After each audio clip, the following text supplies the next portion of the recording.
pork chop and butter. So, itong pork chop na to, napakuluan na sa pressure cooker. Yan.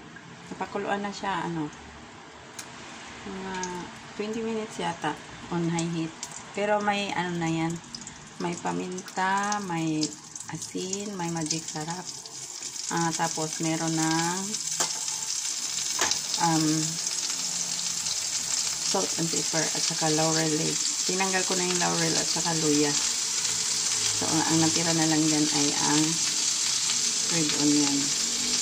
So, dito sa kabila, guys, ipakita ko kung gaano katigas, guys. Ayan. Medyo tumigas na siya kasi nahanginan. Pero kanina malambot talaga yan. So, lulutuin ko naman ulit. So, dito sa kabila, nag-melt ako ng butter. Dagdagan na lang natin. Kasi, na siya, nalokaw. Iiwanan kasi. So, nag-melt na ako ng butter dyan. Lagay na lang natin ito. Red onion. Tapos, ilagay natin sa red onion ay ating nestot naman.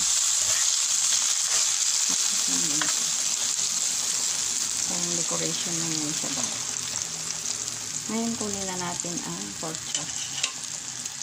So, kukunin ko na ang pork chop. Ililipat ko na siya dito. I-brown lang siya, guys. I-brown lang natin siya. Tapos, yung stock na yan, idadagdag din natin siya dito para magiging sauce. So, ganun mo.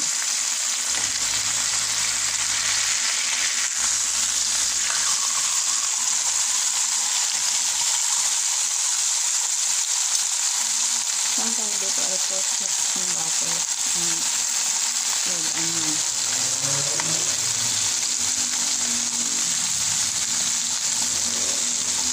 Mabilis na lang siya ng brown kasi ng butter. At mabilis na nasunog kasi ang butter ko sa oil. Mamit na kung gagamitin ang vegetable butter. So, mas maganda gamitin, guys, yung butter galing sa cow. Yung animal fat. Mas matagal na sunog. Hindi kagaya sa vegetable butter. Ang bilis lang. Seconds lang sunog na. So, hindi maganda pang lutuin. Pang lang, pang kahit. So, at this stage, guys, ibalik na natin ang simplado na to, kompleto na lang, reklado yun. Wala na siyang dadagdag dyan. So, ang gagawin nito, paliglitin na lang natin ang sauce. Yung stock niya, paliglitin na lang. Tapos, serve na. So, ito ay luya. Tanggalin ko na. Kasi, tapos na yung purpose ng ginger dyan. Sorry guys, nabubulol tayo.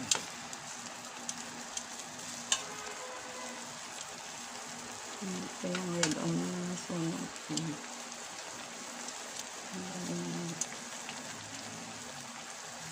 Pero mabango yan, guys.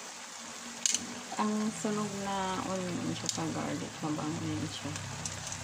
Kaya lang mapait yan siya kasi na. Bumalik na siya sa pagkalambot. Although may pagka-compact kasi nga dinaan natin sa high heat bago natin ilagay sa pressure cooker. Pero malambot na siya yun. Lambot na. So, ang gawin na lang dyan ay takpan.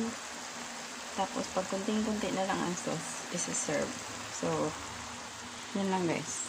Yun lang ang gagawin dyan. Takpan, tapos pakuntiin ang sauce, tapos serve na. So that's it, guys. Thank you so much for watching. I hope you will subscribe.